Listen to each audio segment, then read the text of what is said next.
You decide it's time to drop your current telecom provider.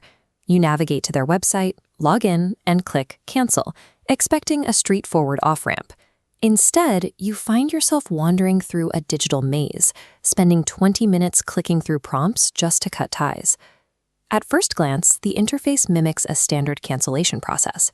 It looks like a checkout flow operating in reverse, complete with a polite "we're sorry to see you go" message, a step counter tracking your progress, and green checkmarks confirming your clicks. But reaching the end of that progress bar provides no final confirmation and no termination date. Instead, you face a digital shopping basket, preloaded with exclusive retention offers and broadband speed upgrades. A software developer who helped write the actual code for one of these major telecom retention flows recently published a detailed breakdown of how this specific digital infrastructure works from the inside. This system functions exactly as designed. The initial cancel button operates as a trapdoor, engineered to drop you straight into an automated sales engine.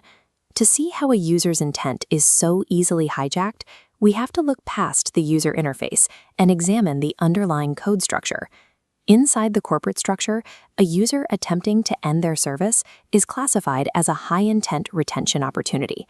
This group represents the easiest target in the marketing funnel. They have an active payment method on file, and starting a cancellation proves they are already emotionally committed to taking action. This diagram illustrates exactly how the front-end application handles that action.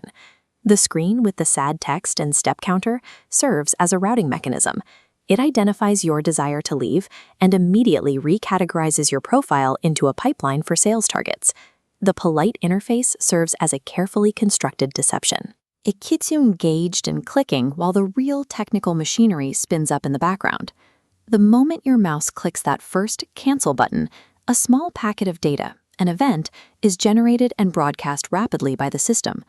When the screen requires a specific reason for leaving, a second, distinct data event fires. Even if you skip an optional survey question, your refusal to answer is logged and transmitted as a recorded event. This flowchart tracks where those actions go. Every click, pause, and skip is converted into an isolated data packet, feeding directly into a live, centralized middleware engine. There, rapid-fire algorithmic tests calculate the exact incentive required to stop your departure.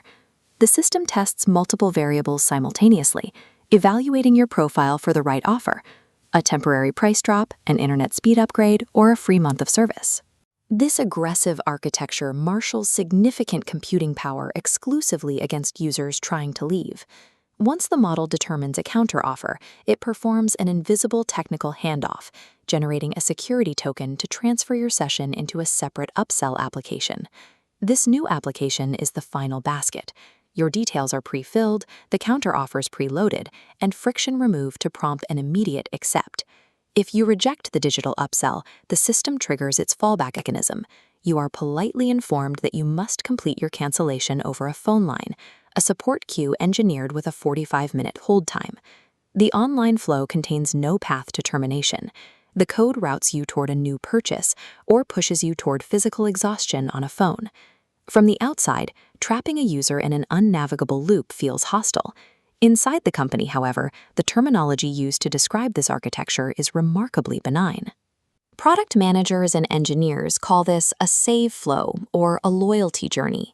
Within the business, success is measured strictly in the number of contract months retained.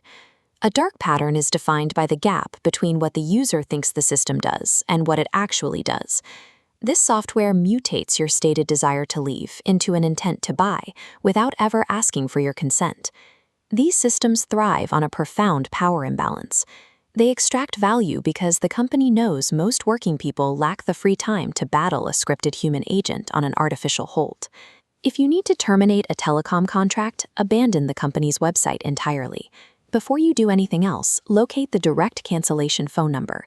You must engage the offline system. Budget a full hour for the call. State the exact word "cancel" until the agent processes it, and refuse to end the conversation until you have a direct cancellation reference number written down. If the agent attempts to keep you by offering a heavily discounted rate, understand the financial reality of that offer. The discounted quote is the true value the company was always willing to accept. You were paying the higher price simply because you hadn't asked to leave. In this ecosystem, passive loyalty is actively punished. The only way to retain control of your choices is to forcefully bypass the digital machine entirely.